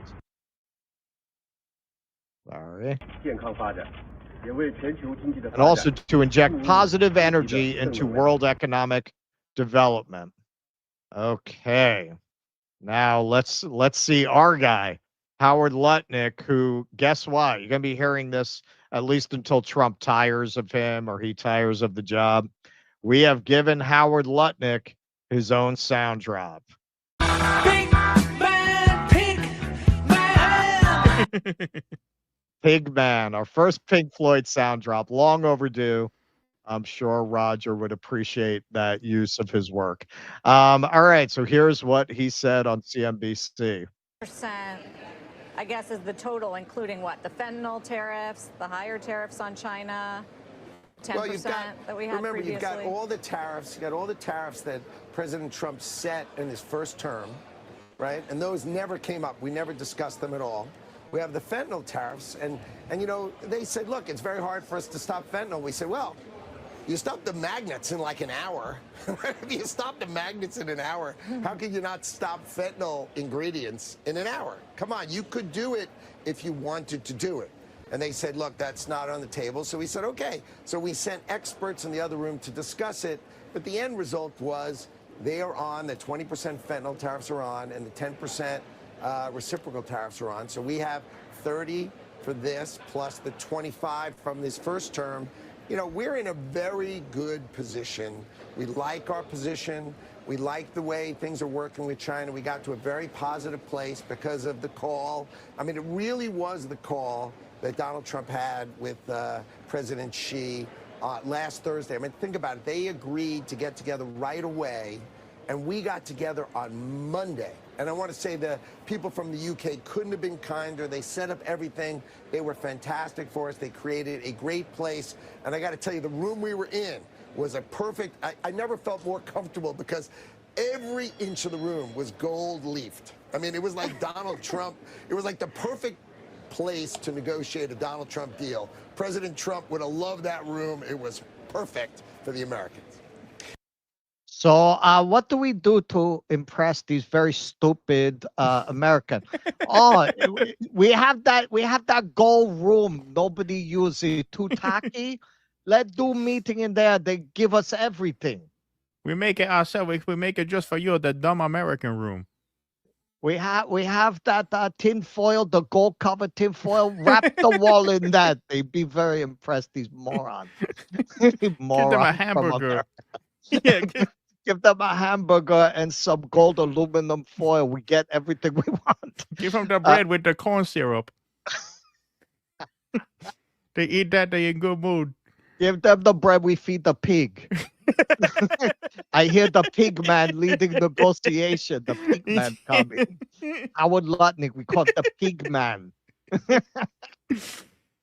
Yeah, so with this fentanyl, from what, and I didn't do in-depth research right before this, but from what I've read, it's not as simple as what he's making out, that these chemicals have other applications and they can't just cut off those chemicals, and the claim that that's where the fentanyl is coming from is greatly exaggerated, just like the claim that Canada is sending the fentanyl down. They're just using it as a pretense. But in the end, you American are not benefiting from this. The rhetoric that Trump puts on it, that they're paying tariffs. They're not paying tariffs. You are going to pay this. You've been taxed. And it's taxation without representation because they bypassed Congress. Congress is actually supposed to have the power over this kind of taxation. So Representative Sanchez brought up that point to Besant, and Besant basically said, yeah, no, this is just a beginning. It's going to be a very long process to get a deal. A negotiation. Will you commit to giving us the specifics of that deal, the details? The Congresswoman, I flew back at 4 a.m. this morning to be here this morning, and we are... It's a simple yes or no question. No, it is not a simple yes or no question. We are in the midst of constructing it, and back to your question, China has proven an unreliable partner in strategic... Will you commit to consulting with us on trade deal with China? Gentlewoman's time has expired. I would ask the witness be allowed to answer that last Gentlewoman's question. time has expired. It's a yes or no question. It's very simple. Representative, I raised many of your concerns to the Chinese delegation, and it will be a longer process. The trade deal today, or last night, was for a specific goal, and it will be a much longer process. All right, that doesn't sound like we have a trade deal, according to George Soros's golden boy there, claiming it's going to be a much longer process. So this is some reporting from the AP. What Trump described as a deal is actually less than that. It's a framework meant to set the stage for more substantive talks. And Trump's own comments created confusion about what was happening to his tariffs on Chinese imports, generating uncertainty about more than $660 billion in annual trade between the two countries. The framework emerged late Tuesday in London after intense talks involving U.S. Treasury Secretary Scott Bessent, Commerce Secretary Howard Lutnick, and U.S. Trade Rep Jamieson Greer. Leading the Chinese delegation was Vice Premier He Lifeng. Trump's approach to China has been especially bewildering. After imposing a 20% tariff on Chinese imports, the American president quickly upped the ante, raising the levy to 54% to offset what he said were China's unfair trade practices. Then, enraged when China retaliated with tariffs of its own, he increased those levies to a staggering 145%. Beijing counterpunched with 125% tariffs on U.S. imports.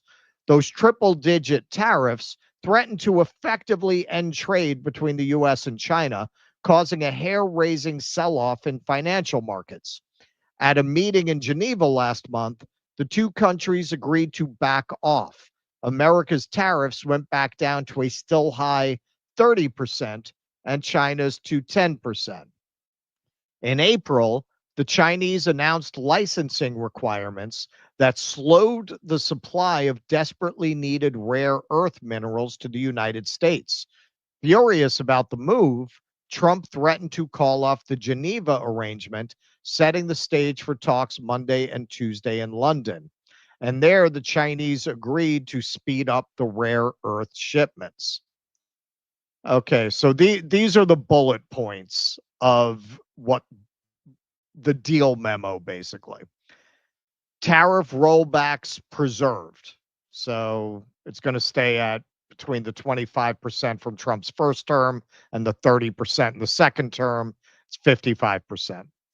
U.S. keeps tariffs at 30%, down from 145%. China holds retaliatory tariffs at 10%.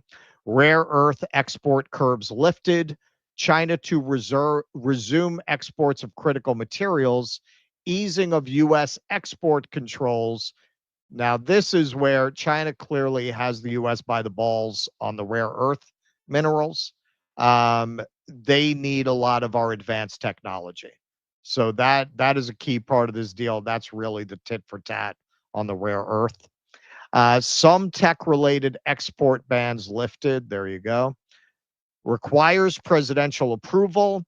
Final sign-off pending from Trump and Xi. 90-day window reinstated.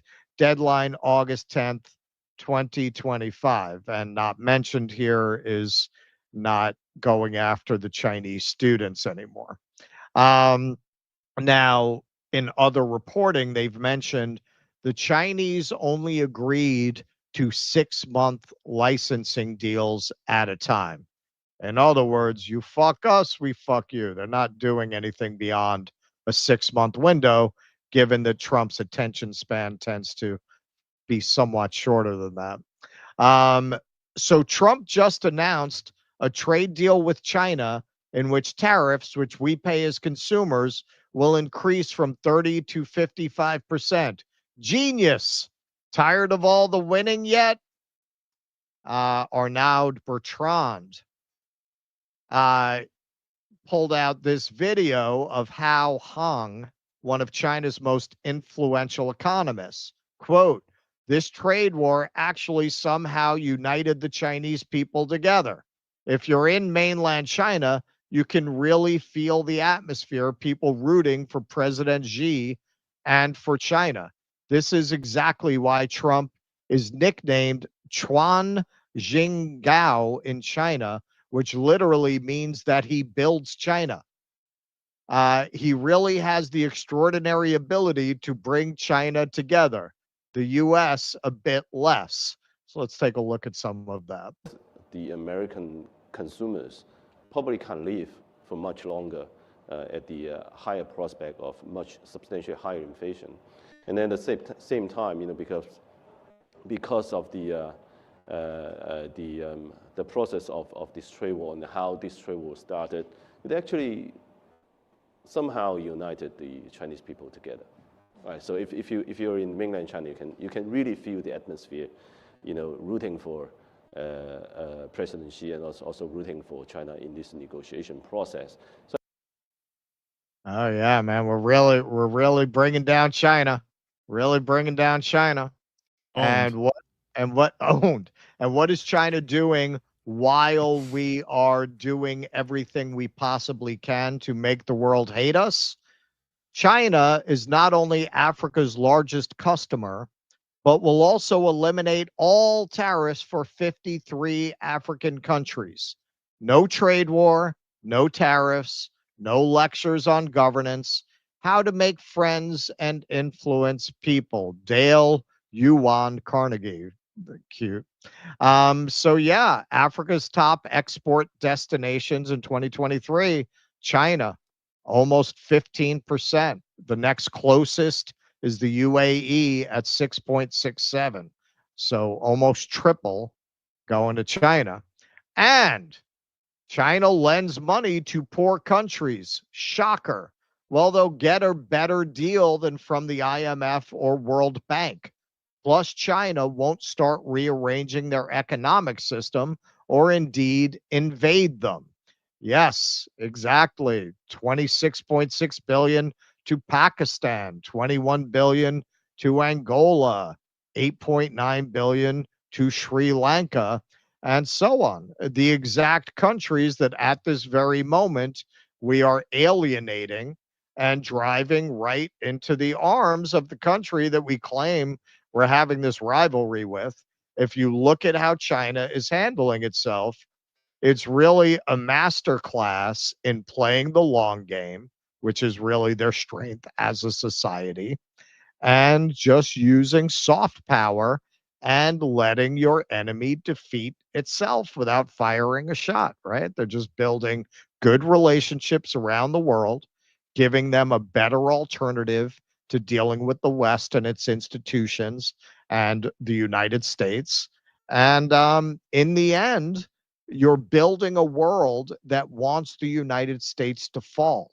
That has all kinds of unpredictable and predictable consequences. That is a world that, at moments when the US stumbles, isn't going to put out a hand. They're going to push. And now they have an alternative that's growing stronger every day that we have these maniacs putting on a tariff, taking off a tariff, putting on a tariff, taking off a tariff. Who wants to do business with the United States? It's a world just waiting for an alternative to American leadership. And China is doing a credible job presenting itself as that alternative.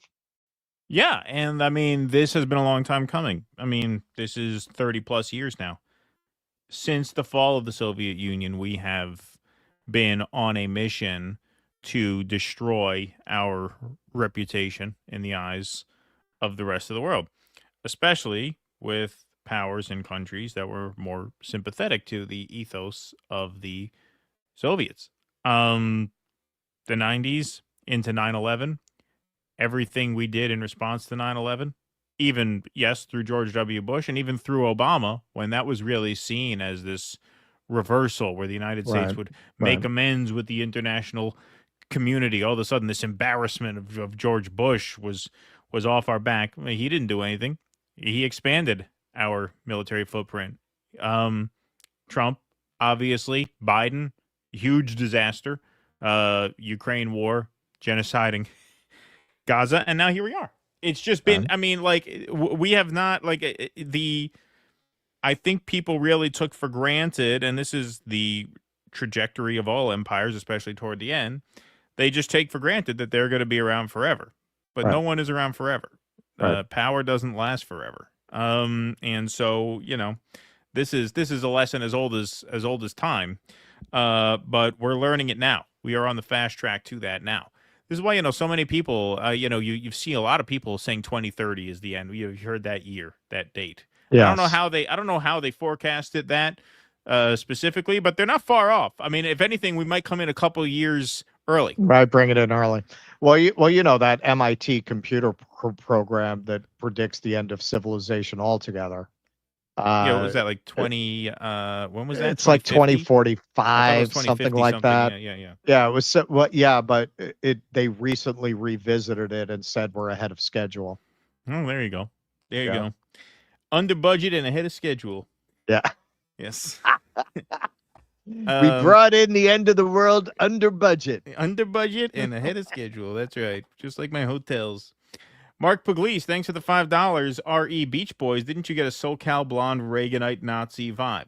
They didn't yeah, I mean, look, their aesthetic was certainly different. No, I thought their music was great. I thought Brian Wilson was an incredible songwriter. I mean, those melodies are just, they're so intricate and so well written. You know, there are some bands who are, you know, there are a lot of great bands who basically croon over the music, right? You know what I mean?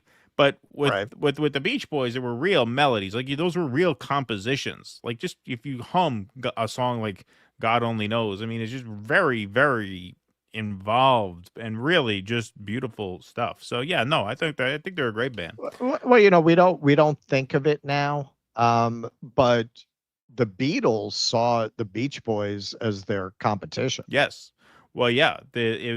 Pet Sounds, when he was Right. doing Pet Sounds, he thought of, okay, I have to top the Beatles with this album Right. because Right. the Beatles, just like the Beach Boys, they had this early phase where it was like great stuff, but kind of, simple, more like, late Right. 50s rock and roll vibe. Right. And then they, in the 60s or in the mid 60s, they took a turn into something a lot more sophisticated and a lot more innovative. And yeah, Pet Sounds was kind of an Right. attempt to keep pace with them. Yeah. Yeah. And it's an amazing album. Amazing album. All right. Brent Yoendo, thanks for the $5. Appreciate that. Reverend Edmund Bolella, war with Iran is chilling. This will be the undoing of the American project. This is like what it was for the UK. Our Suez crisis. God help us all. Yeah, very scary stuff indeed. Patty Savage, thanks to the $4.99. Appreciate that super sticker. Andy Gardner says, Animals is my favorite album, and you give pigs to Loogie Laugh Lutnick. Fitting. There we go. Yes. Yes, indeed. Yeah, Animals was a great one, obviously. All right, let's take a quick pause. Folks, just a quick word. John Coa, our dissident sponsor, has a new single out, Just a Little Off the Rails. John's been advertising with us for a while now, so this is the latest from his upcoming A to Z album. So the core of these songs were the rhythm tracks from a collection of live acoustic performances between 2017 and 2020. John was going to release just the solo acoustic tracks, but didn't feel like releasing music while witnessing at the same time a state of affairs we discuss right here on this show.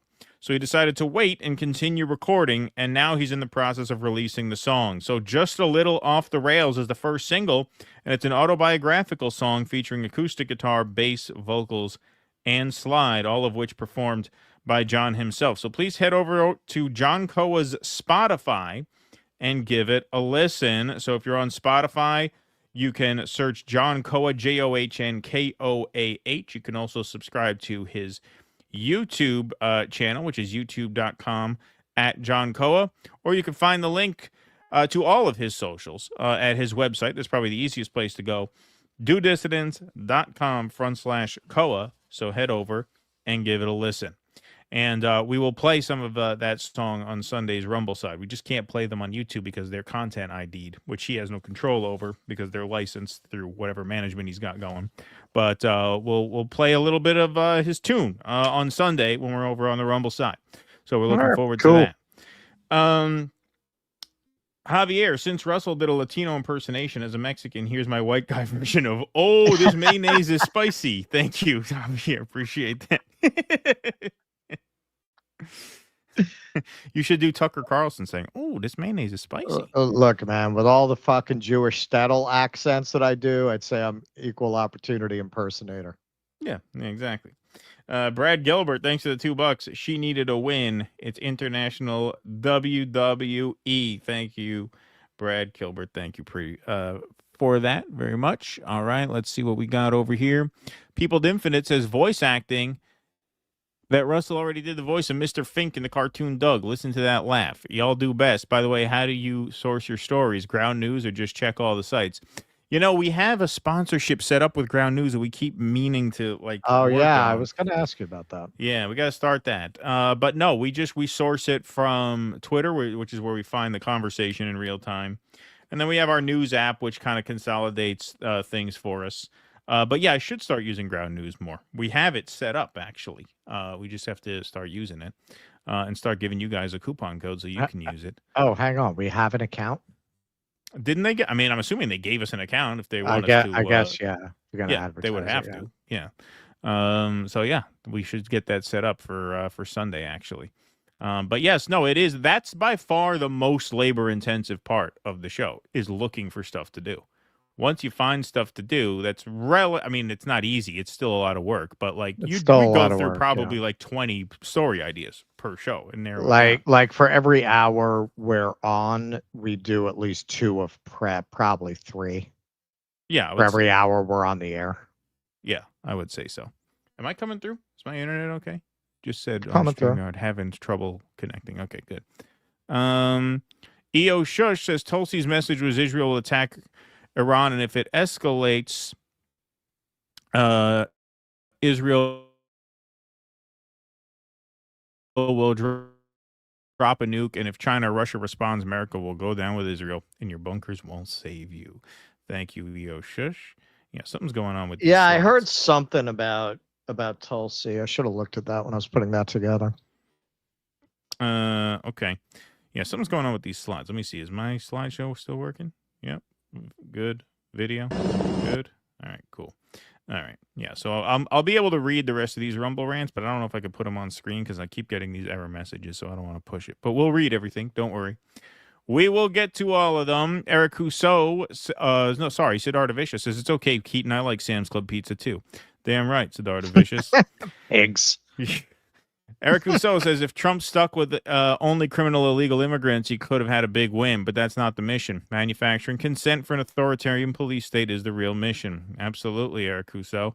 Thank you. Eric Rousseau is Student of the Week. He's been paying attention. You get a special magnet to put on your fridge for that, Eric Rousseau. Damon Wolf says, read an article about a dairy farmer here in upstate New York that uses undocumented as labor, even though his own kids don't want to wake up at 2 a.m. to milk cows. We depend on these immigrants. Wow, that's a funny story. We're in upstate New York. I'm in upstate New York. Let me know where that is. Maybe we'll interview them. So your kids won't wake up. You got to bring the immigrants in. Interesting. Eric Rousseau says the elites don't need working class folks to pick strawberries. They have prison labor for that. Already, prison labor is working fast food in some states. That's right. Eric Rousseau says... We covered that. That's right. Eric Rousseau says, has ICE raided Mar-a-Lago yet? Yes, good question. Good question, my friend. Okay, we will get on with the show now. All right, folks. All right, this is a fun one. I was born to do this segment here. So, folks, we have a parade coming up on Saturday. You know how much I love parades, and you know how much I love the United States of America. So this is a perfect story for me. Mm-hmm. The U.S. Army is organizing